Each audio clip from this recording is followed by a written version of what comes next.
Today's podcast is also brought to you by The Athletic, premium coverage for passionate Detroit sports fans.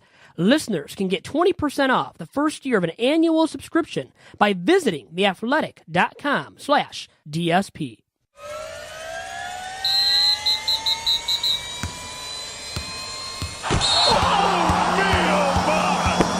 This is the Detroit Sports Podcast Network. Another memorable run for men's basketball. Oh, and you're going to get to see me take not one, but two pies to the face next on Michigan Podcast. But there's going to be one team that's going to play solely as a team. No man is more important than the team. No coach is more important than the team. The team, the team, the team. Looks deep for Anthony Gordon. Waits for it. Yes, caught. This is no time for that. In the pocket and a sack. Tim Jamison. Brady gets terrific. Closer and a touchdown. Knight again. Schultz just before Brazil got him. And a leaping interception by Woodson. Harbaugh back to throw over the middle. Caught by Collier at the 5 on his feet. Touchdown, Michigan. On its way. It's good. He's 5'7", 179 pounds, a junior at Michigan. But Jamie Morris packs a wallop, and he delivers for Bo Schembechler. And here's your first play. Pressure coming. Second. It is Glenn Steele, number 81, who fought his way through the traffic. Option. And Robinson calls his own number, and he's going to score. Oh, an easy touchdown for Robinson and Michigan.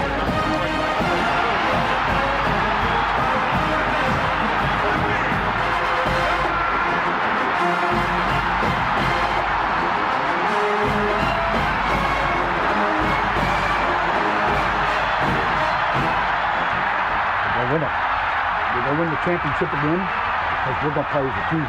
And when we play as a team and the old season is over, you and I know it's going to be Michigan again.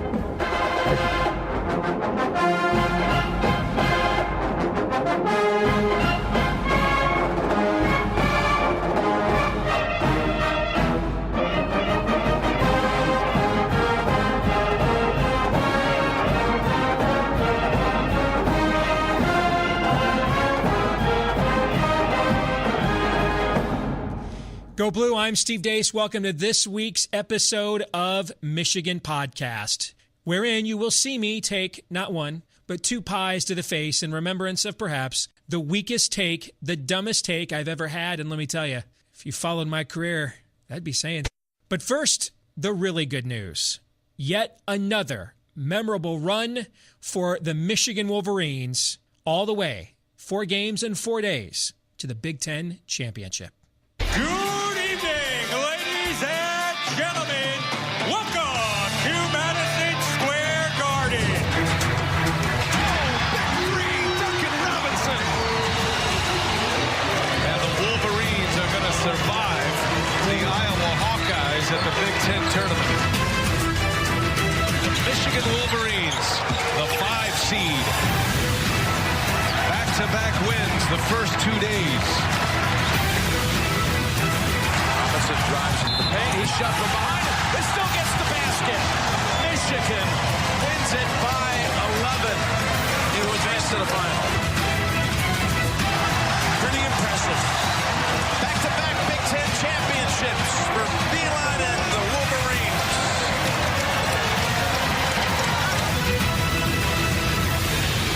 And there it is again.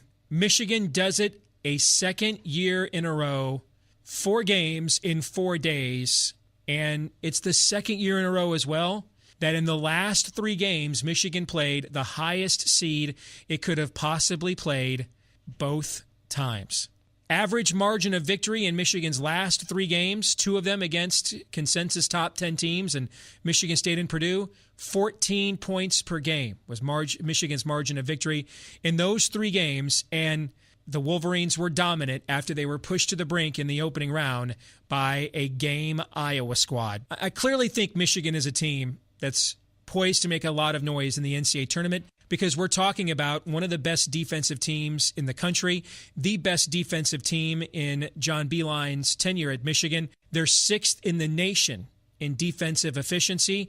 But then you also throw in how multifaceted Michigan is offensively, the ability in their entire 9-man rotation, there's always 3 guys on the floor that can create their own offense, which makes Michigan a very difficult guard. So when you are a tenacious defensive team on one end, and then you're a difficult team to guard on the other end offensively, you're going to be a very tough out. And we saw that in the Big Ten tournament, and I think we're going to see it in the NCAA tournament as well. Coming up later on in this episode, in fact, I'm going to give you my bracketology preview. I do this 2 weeks before Selection Sunday every year. It's my only bracketology every year, and I do it 2 weeks before because that's before any of the conference tournament games are played. I want to show that what guys like Joe Lunardi get celebrated for doing every year really isn't that hard. So I'll show you what I projected last week would be the upcoming NCAA tournament brackets when they're unveiled next week. But I want to stop for a second and also just give a big picture view of where I think the basketball program is at here at Michigan. You know, growing up, Michigan basketball, I became a Michigan fan when we moved to Grand Rapids when I was 10 years old, and I fell in love with Steve Smith and Rick Rogers and that first team in '83 that went 9-2 and got to the Sugar Bowl against Auburn, and I was hooked after that. And that Michigan basketball team that year, that was Tim McCormick, and they won the NIT. And in the next 2 years, Michigan dominated the Big Ten Conference, winning back-to-back undisputed regular season Big Ten championships. And that's the era of Michigan basketball that I was used to.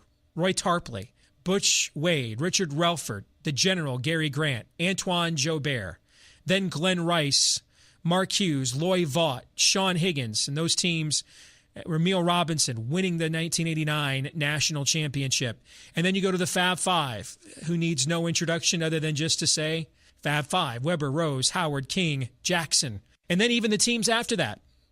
Gerard Ward was a National Player of the Year in high school. Maurice Taylor, Lewis Bullock, those teams that won the very first Big Ten tournament championship in 1998. That's the era of Michigan basketball that I grew up on. And then on a wintry road one night, Robert Tractor Trailer had his SUV spin out with a young recruit named Mateen Cleaves on his official visit. And here's this kid from modest means driving a tricked-out SUV that prompted a lot of questions. And we got introduced to the name Ed Martin.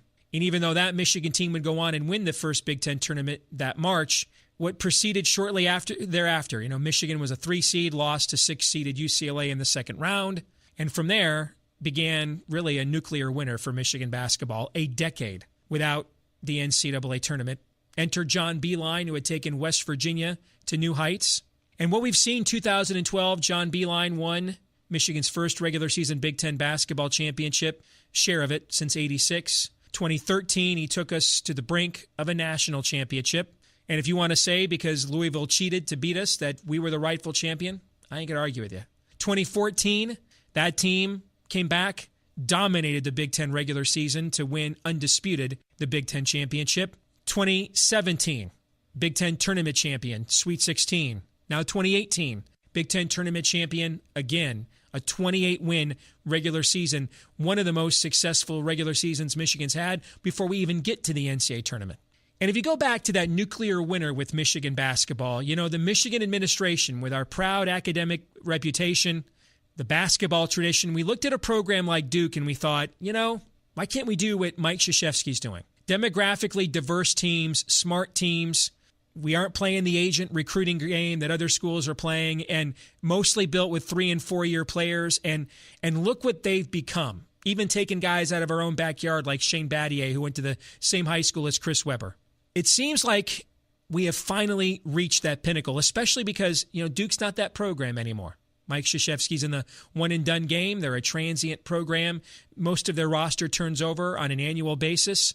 In many respects, what Michigan has become over the last year plus is Michigan has become the program that Duke used to be. Smart kids, And, I can't stand our stereotypes in sports. Go back and watch how articulate Rose and Weber and Howard, everybody acted like, the Fab Five with the shaved heads and the baggy shorts. They were kind of the thugs, and Duke was the clean-cut program. Go back and watch those Duke teams with Christian Laettner and Bobby Hurley. They talked as much junk as anybody did, the Fab Five included. Nobody in the NBA talked more smack than the hick from French Lick, but we love our stereotypes, so it is what it is.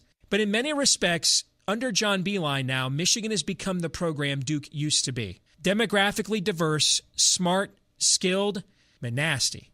Look at John Teskey posterizing Isaac Haas. Look at Mo Wagner with that cocky smile. You know what that reminds you of? You know who else had that kind of cocky smile? Christian Laettner had that cocky smile.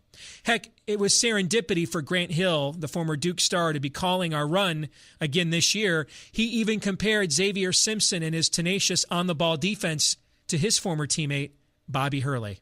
Regardless of what Mo Wagner decides to do, whether he decides to go and stay pro this time or not, with the recruits we have coming in, we are poised for, I think, a special era of Michigan basketball. Heck, I just told you what's gone down since 2012. We're already in a special era of Michigan basketball. And when you look at the way John Beilein is doing it, above board, not getting into the seedy underbelly of college basketball, that's the way Coach K used to do it as well. So we wanted to be the next Duke for so many years. That's what the administration at Michigan wanted to be.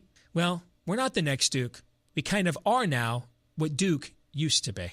Andy Katz here for the Big Ten Network, joined by Michigan head coach John Beilein. And John, it seems like I can start saying this. Almost every March, you guys continue to get better and better. Why is that?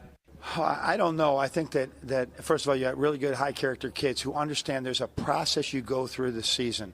And it's one with ebbs and flows, and you just got to stay persistent at trying to get better.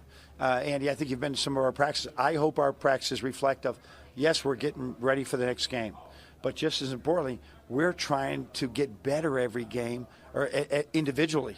Our individual skills will get better. That way we can dribble better with our eyes. I mean, just really simple. Dribble more with our eyes up so we can see people. Practice getting your jump shot off quicker. All those things we just emphasize all year long. Got a great staff, Andy. Got a great staff. Duncan Robinson told me that you prepare these teams, and I've heard this before, but it was interesting to hear from him, as well as anyone, that you're going to take away maybe what they do well. How much detail do you spend, especially in a tournament like this where it's back to back to back to back, even though they're teams you're familiar with, to not almost overload the players, but make sure they feel comfortable? Well, what I do is try and put it into a time frame. All right, we got 1 hour here today. We're going to watch, like this morning, we're going to do 15 minutes of video. We're going to do 20 minutes of defensive walkthrough and 20 minutes off. When that timer's on, it's over. So it limits the detail. You could talk about everything, you could talk about everything. So you try to limit your time. Muhammad Ali's sitting there like he has heard it all. He knows exactly what I'm saying, but he sits there and listens. Where some of the freshmen, I got to wake them up a little bit when they think it may not be important. But there's some detail involved, and I think there is at any time that you really want to be good. You just can't say, hey, just go play. That's not really how it works. And I think it really prepares these kids for the NBA when they're just not playing. There's a lot of detail in what they do. Why has this team become even a more efficient defensive team?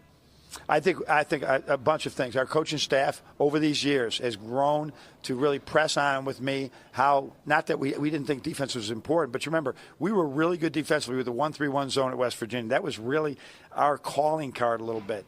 As it went on, we stopped playing it because we liked to win, and it wasn't working.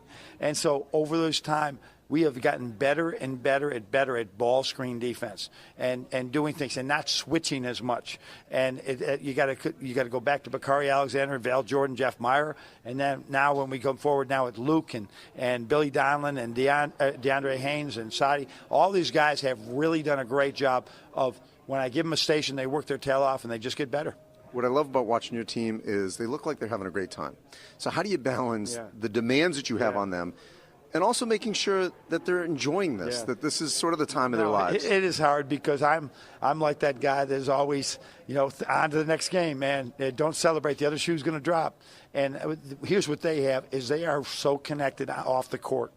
And there's just this chemistry between them all that we generally have had. We really have had over years. This is just another example. Recruit the right kids. Get kids that really want to develop, right, over time, and that are going to be high-character kids who understand, get it, we say, understand it. They understand there's a process to playing at a high level, and then it sort of all works. You know, if you, and I did this while that clip was playing, if you close your eyes and you don't look at the fact that that's John Beilein talking, the language he uses, the process, development, high-character kids, it's supposed to be a game. The deference to his assistants, you know, that's what Coach K used to sound like. Remember, even at the biggest stage of the NCAA tournament, assistants like Steve Wojciechowski or Quinn Snyder or Johnny Dawkins, they would be the ones that would do the interviews, giving them a chance in the spotlight. It's really eerie. It's really eerie. It's like Duke has said, you know what, we're just going to do what John Calipari and Rick Pitino were doing now. You guys, somebody else can have this brand. And it's like Michigan and John Beilein came along and said, you know what, we will gladly take it. Back here on Michigan Podcast, and there's a look at our Patreon page. And if you stop right there for just a second, you'll notice that while we were off last week, I put together a podcast, 4 weeks till Selection Sunday, where Michigan basketball stands. And that kind of was able to tide you over while we took a 1 week hiatus since signing day. And if you're one of the folks that is supporting us on Patreon, you got to take advantage of that. You got to listen to that. And we greatly appreciate your support. I know a lot of you ask us, hey, what can we do to get more content from you guys? Well, keep in mind, we are taking time away from the stuff that actually feeds our families to put this together as a labor of love every single week. And so if there is a group of you out there that says, hey, we really support what you're doing, we want more of it, this is one surefire way to get us to open up more of our schedule to produce even more content. And plus, if you're a Patreon supporter, you get access to exclusive content separate from what we put out here for free on iTunes, Stitcher, Google Play, and YouTube every week as well. So check us out. Check us out at patreon.com/Michigan Podcast. So every year, 2 weeks before Selection Sunday, I put out my own bracketology. We were going to do it on our episode last week, but we just had so much breaking news, we put it off for this week's episode. But I can assure you, what you're about to see is the same bracketology I submitted for last week's episode. And if you don't believe me, go back and listen. You know, I also do with a friend of mine, John Miller, who runs HawkeyeNation.com. Each week we do a separate podcast covering the Big Ten called Bigger 10, which you can subscribe to on iTunes, Stitcher, et al. And our podcast last week was my 2 weeks in advance bracketology, and you go and listen to that, and you're going to see it's the exact same bracketology I'm going to share with you. Now, why do I do it 2 weeks in advance? Because none of the conference tournament games have been played yet. So no one's clinched or lost an at-large, an automatic berth yet. And I do this every year, one, because I think it's harder. Listen, I love Jerry Palm. I used to talk to him all the time when I did Sports Talk Radio. I'm sure Joe Lunardi's a great guy. But, you know, I don't know how hard it is to do an accurate bracket. I mean, every year we hear Joe Lunardi got every team right, or he only missed one team. Well, you know what? If you follow the sport closely and you already know who all the automatic bids are, and so therefore you've only got to figure out who the 38 at-large teams are, and probably 35 of those spots are definitely spoken for, and you're updating your bracket up until 5 minutes before the committee comes out with one, I got to think a lot of you watching us right now could come up with a bracket 5 minutes before the official one came out with all of that information already known, and you could have a streak where you've gotten almost every team right too. I mean, how hard is that if you're just, I don't know, fundamentally informed? What's much harder is to try and pick the correct 68 teams 2 weeks before the brackets are unveiled and any postseason games are played. So without further ado, here's my attempt. And we'll come back next week and we'll see how many of these teams I got right. Let's begin. This is my bracket. Let's start in the East. I have Duke as the number 1 seed, taking on Penn out of the Ivy League. UCLA, because I project that they will win the Pac-12 tournament. UCLA and Texas A&M in the 8-9 game. I still think Rhode Island will get in. They have suffered a little bit since I put this bracket together, so there's no way they would be a 5 seed. And Texas Tech against the Catamounts of Vermont there in the 4 versus 13. Elsewhere at the bottom half of the East bracket, I have Gonzaga as a 6 against NC State, Missouri. I think that was my play-in game. Cincinnati and Bucknell. Miami of Florida and Oklahoma, who has been really struggling in the second half of the season. And Purdue, a number 2 seed against 15th seeded Canisius. That's a team I'm going to get wrong. Iona ended up winning that game instead of Canisius. So that's how I have the East bracket. Let's go now to the South. Virginia, number 1 seed. I think they'll be the number 1 overall seed in the tournament against Arkansas Pine Bluff. Arizona State, remember, Arizona State was number 5 in the nation in December. But they are really scuffling here down the stretch against 9th seeded Seton Hall. Kentucky as a 5 seed against Houston/Syracuse. That's one of my other play-in games in Dayton. And Ohio State, the number 4 seed. This is another automatic team I got wrong. East Tennessee State actually lost last night. They had 2 key injuries in a tie game and ended up losing to UNC Greensboro in the Ohio Valley. Nevada, the 6 seed against Middle Tennessee, the 11. So a couple of mid-majors going up against each other in the opening round there. Tennessee, the 3rd seed. This is another automatic berth I got wrong. Florida Gulf Coast lost by 30 points, guys, on its own floor in its conference tournament final. That's not a good look. Florida State, a 7th seed against 10th seeded St. Bonaventure. And I have Xavier, who many people are projecting as a number 1 when it's all said and done, as the 2 seed against Stephen F. Austin, whose conference tournament is still to be played. Now in the West region, number 1 seed I have is Villanova. Yes, I know they did not win the Big East, but they've got a stronger overall profile to Xavier, and they swept Xavier as well. Louisville as an 8 seed, Kansas State as a 9. A lot of people think Louisville may be one of the last 4 out now after they found a way to lose to Virginia. They're up by 5 with 9/10 of a second left and lost. Never seen that before.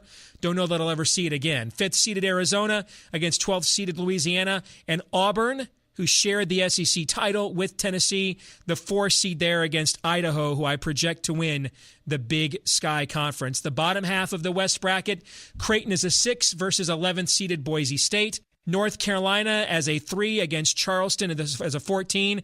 St. Mary's, who I thought would win the West Coast Conference, lost last night in the semis to BYU. Some people think, even though they've been ranked all year long, they may be in danger of not getting a bid. I've got them against Alabama, the 10.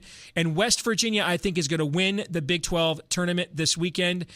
I've got them as number 2 seed against Wright State, who is playing for the Horizon League title tonight, in fact, against a Cleveland State team that has 22 losses. And now to the Midwest bracket. This is how I projected that bracket 2 weeks ago. Kansas, the 16, or the number 1 versus Winthrop as a 16. Arkansas, USC in the 8-9. Michigan, I did not think would win the Big Ten tournament, so there's no way Michigan will be a 5 seed now. Michigan's floor is a 4. I think they're likely a 3. But I've got in this bracket Michigan 5-12 versus New Mexico State, and Clemson versus the champion of the Missouri Valley Conference, Loyola of Chicago. Florida against Toledo. I've got them winning the MAC. Wichita State against South Dakota State. TCU against Butler.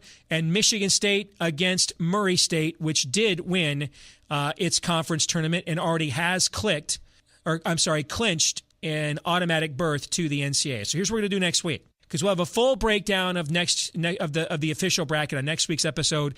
Last year, I finished in the top 1 percentile on ESPN.com in my bracket, correctly predicting North Carolina to beat Gonzaga for the national championship. So I'll give my own pointers for filling out your bracket when next week's episode airs.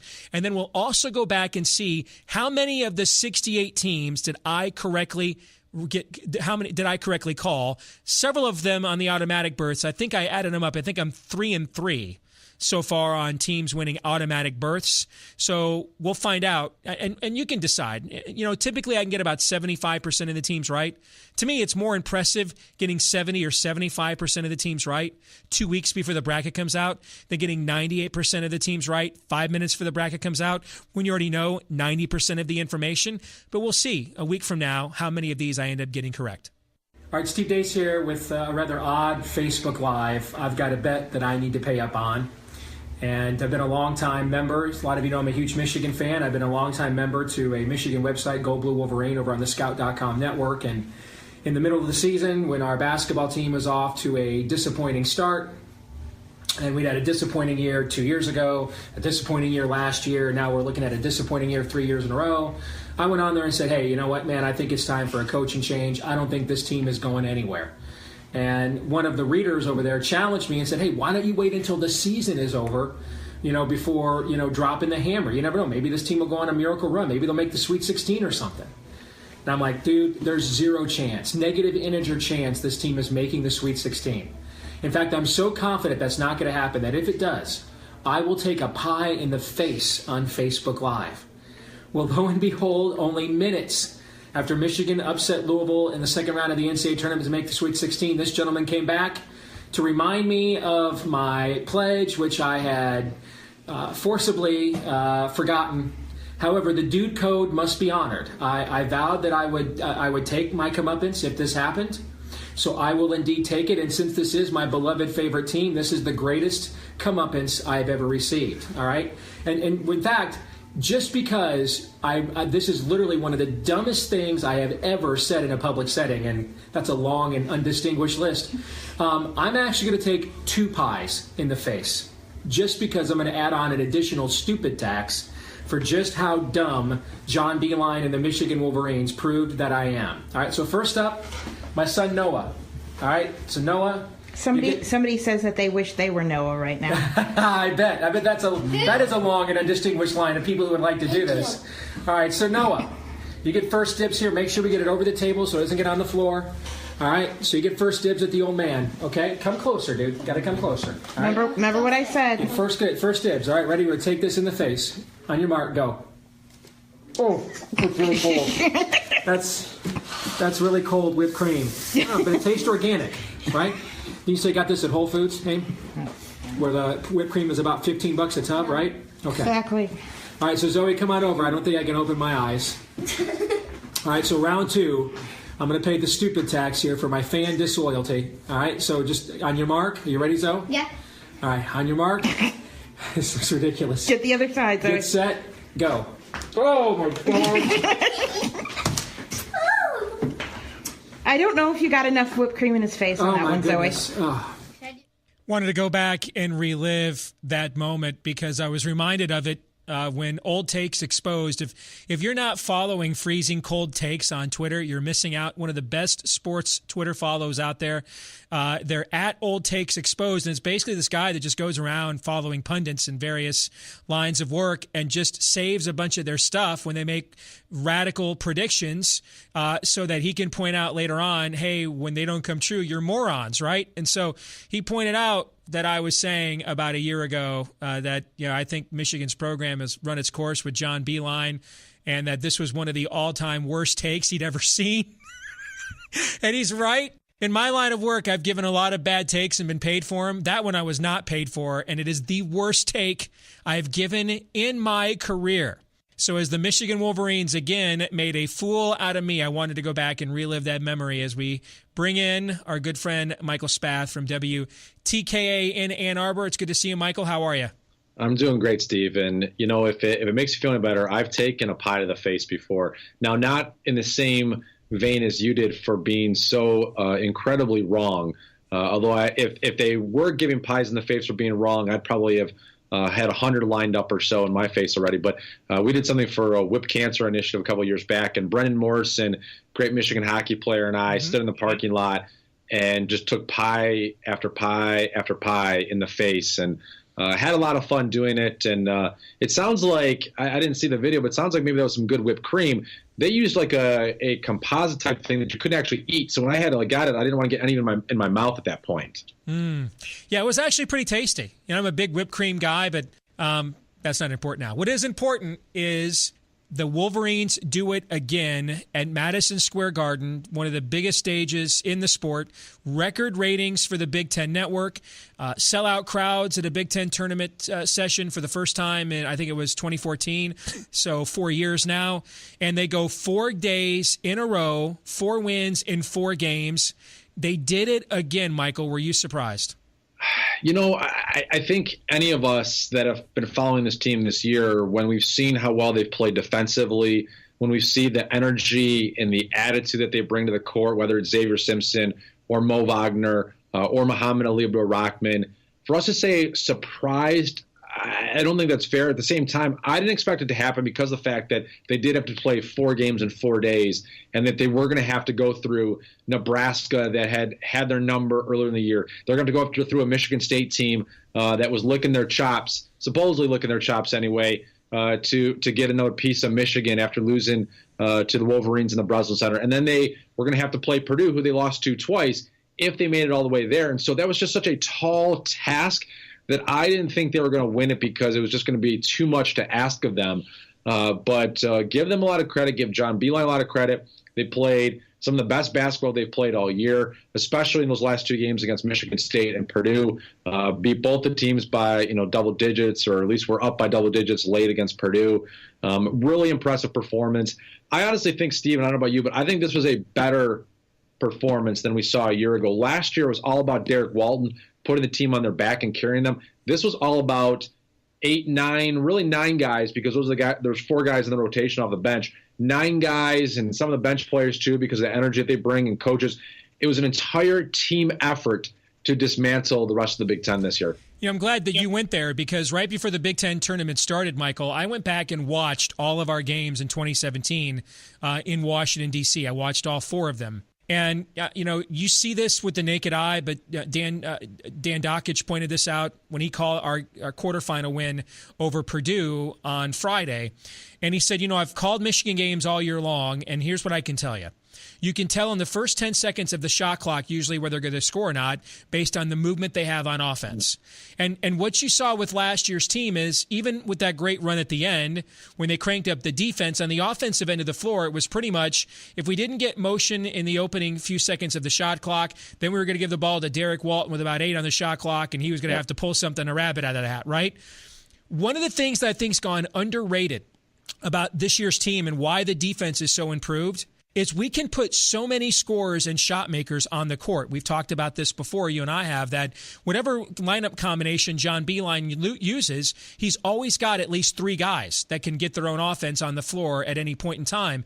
And so when you watch this year's team in the Big Ten tournament, what you would often see is we would wait until about 10 seconds on the shot clock to run our sets, because we knew most of the time we were still going to be able to get a good look with the shot makers we had on the court. And I think that really helps us to sell out defensively on the other end, Michael, because we know we're going to get a 10 to 15 second blow on the offensive side because we know we can still get a good look. Last year's team could not say that, Derek Walton aside.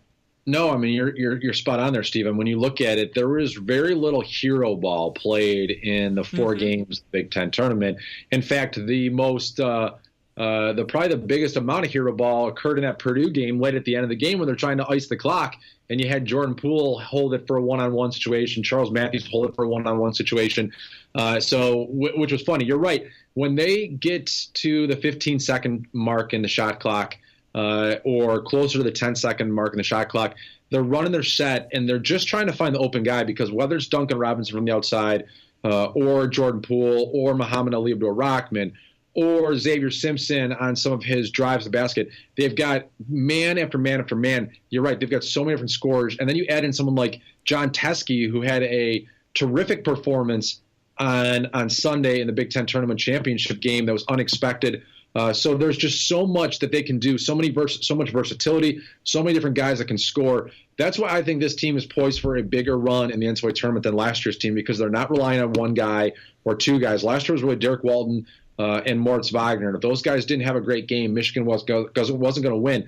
Well, we saw Michigan have a brutal half from Moritz Wagner twice in this tournament. He came back and had a better second half against Michigan State and against Purdue. But we really saw that it didn't matter if you took 1 guy away. Jordan Poole could not shoot the ball at all in the Big Ten tournament, and that didn't hurt Michigan. Duncan Robinson didn't hit a 3-pointer in the Big Ten tournament championship, and that didn't hurt Michigan. Yeah, you'd love to have their contributions, but they've got so many different weapons right now that you can have 1 or 2 guys have an off night, and you can still find a way to win. We couldn't say that a year ago. Do you think Teskey posterizing Isaac Haas at the end of that game, was that sort of the moment, the one shining moment shot that really, I think, spoke to what this team and this program has become, to see the development of a young man like that, who maybe a year ago you wondered, is he ever going to play any meaningful minutes at Michigan at all? A month ago, you were like, I'd like to see him try to actually dunk the ball more than these cute little layups that seem to get blocked.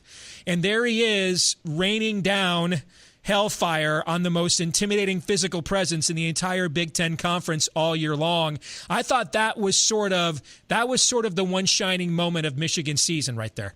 Yeah, I really agree with you. Everybody keeps on saying the peskiest, Teskey is pesky and the whole thing. And,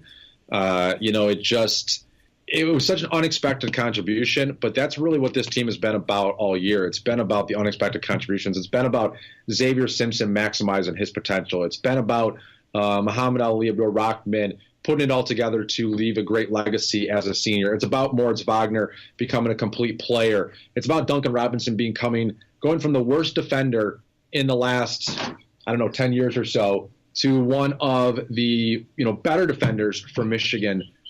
Everybody has taken a big step forward and become a key player for Michigan. And this team is strong 1 through 9. It's not about being strong 1 through 3. It's strong 1 through 9. And because of what we just saw there with John Teskey, he comes in for Wagner, but he's probably the number 7, number 8 guy on this team. And he had that great performance. And so that just epitomizes what this Michigan basketball team is all about this year. Michael, let's talk about John Beilein for a second, because, he's the classic old school coach, but there's a hipness to the fact that he's old school and that he embraces it and he owns it rather than that it's awkward. Yet, for being an old school coach, the way he's evolved, from the 1-3-1 zone defense to a man-to-man defense to sort of the tenacious old school Duke style of defense. It was ironic to watch Michigan State twice slap the floor Duke style against us, and then we scored immediately both possessions. Yeah. Okay, so he's evolved on that front. I heard him admit to the Big Ten Network crew after the game against Purdue that the number one improvement he made on defense was he had to recognize I'm not good at coaching it, and to bring in guys who could essentially sit next to me and be my defensive coordinator so I could see the whole team and focus on my specialty on offense. When we got Trey Burke, he adjusted his approach from that sort of modified Princeton offense to high ball screen, 1-4 sets, take advantage, have more of a pro-style game with a pro point guard in Trey Burke. And now you've sort of watched him evolve his system again to take advantage of Mo Wagner's sort of Dirk Nowitzki type of skill set. For being an old school guy, we have seen this guy reinvent himself several times in the last 10 years as our coach. The best coaches in whatever sport you're talking about, football, basketball, hockey, baseball, they all do it. Look at how many baseball coaches out there are using sabermetrics that weren't in the past. Look at football coaches, Nick Saban, who was such a classic, hard, old school, going to run the pro-style offense, is now running spread elements with it. I remember there's two conversations that stand out to me. One is with Lloyd Carr back in the day, and Lloyd was talking about, this was the mid 2000s, and he was saying how, the difference between when, the hard part about competing now is that you only have 85 scholarships. We used to have 110. And I'm like, Lloyd, it's been 25 years since you've had 110.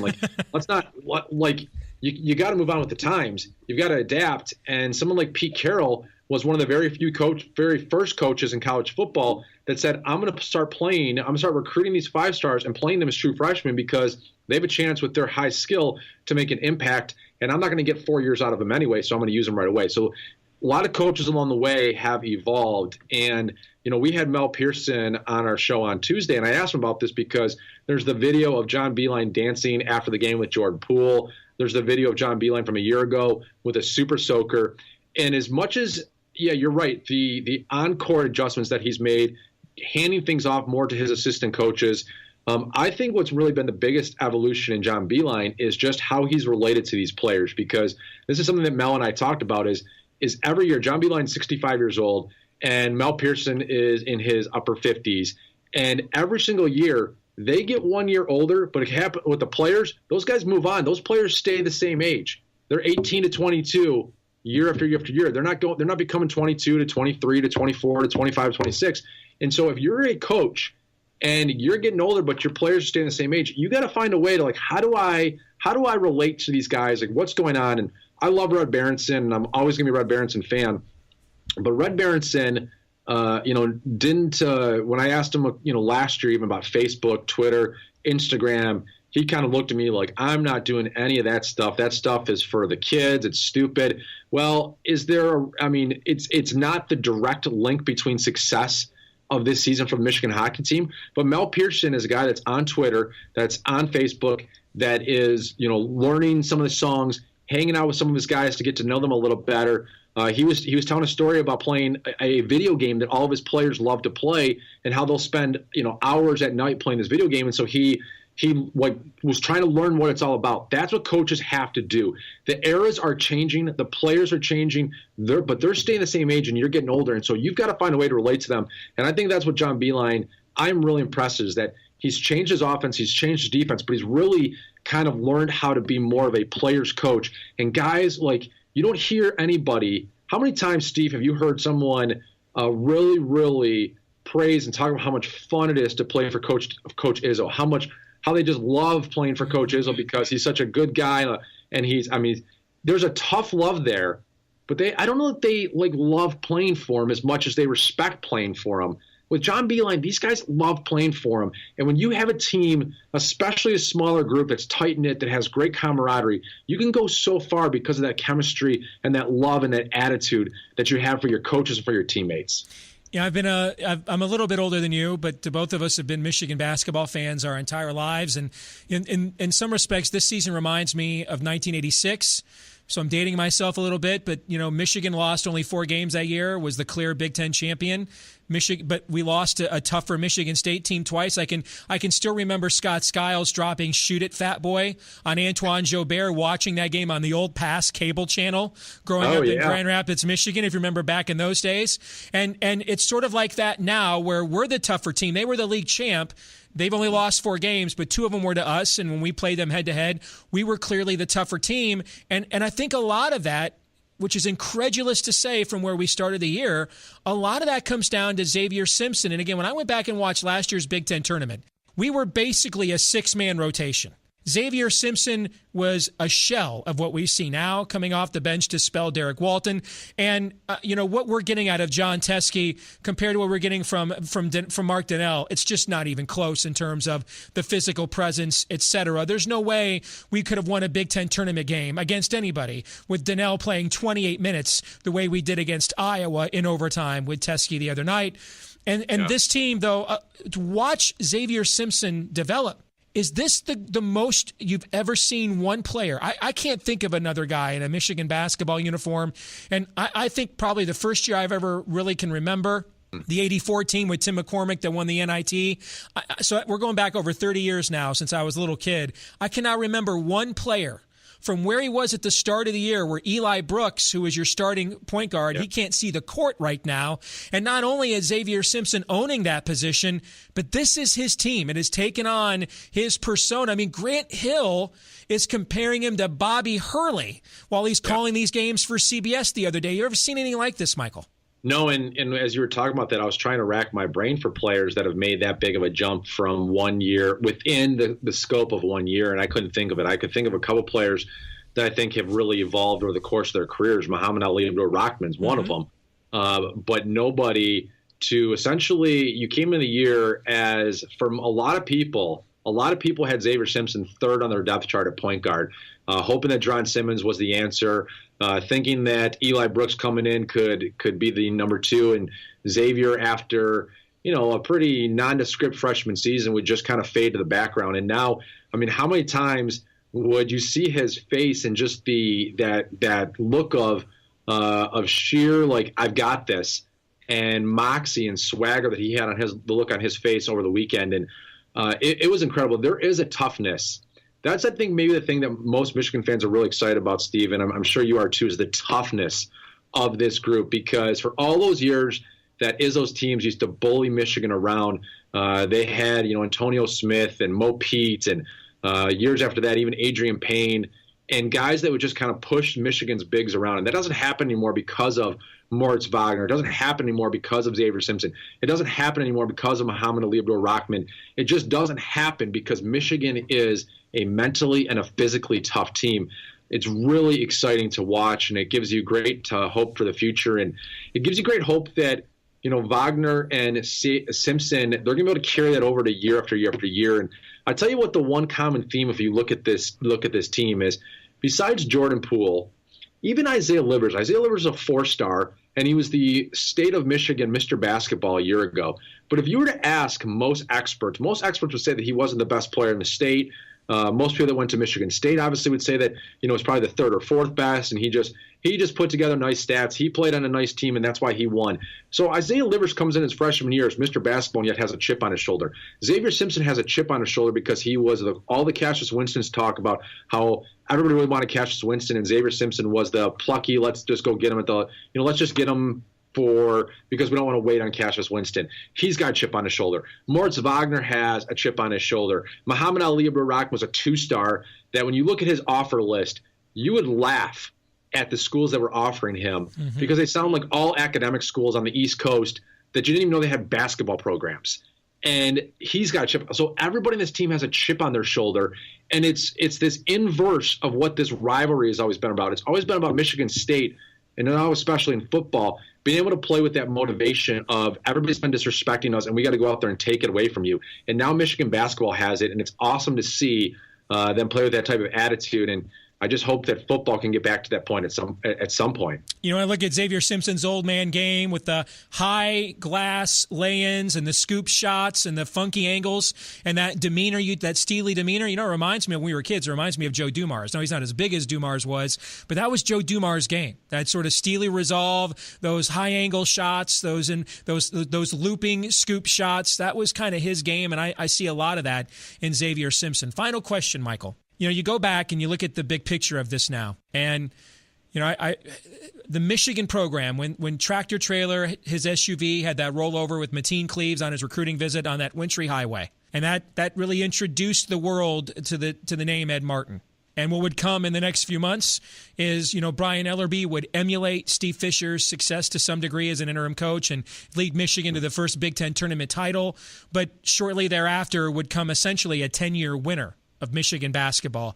And the Michigan program, the administration afterwards, they were like, hey, they looked at what Duke was doing with mostly 3- and 4-year players at an elite academic school, and that they could win at a big-time level in basketball without the seedy underbelly of college basketball tainting it, and wondered, why can't we do that at Michigan? And they've tried several combinations. They even chased Rick Pitino when he was coming back to college basketball.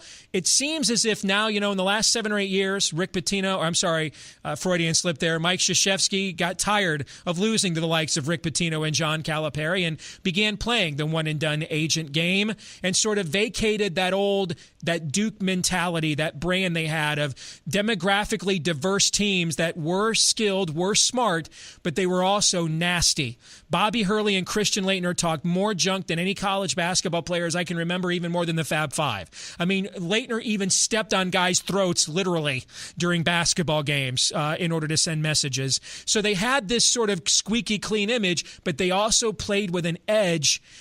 I look at our team now, going back to when that Illinois, I don't remember who that Illinois player was, but I think we need to send him a cookie bouquet. The one who called us the white collar team.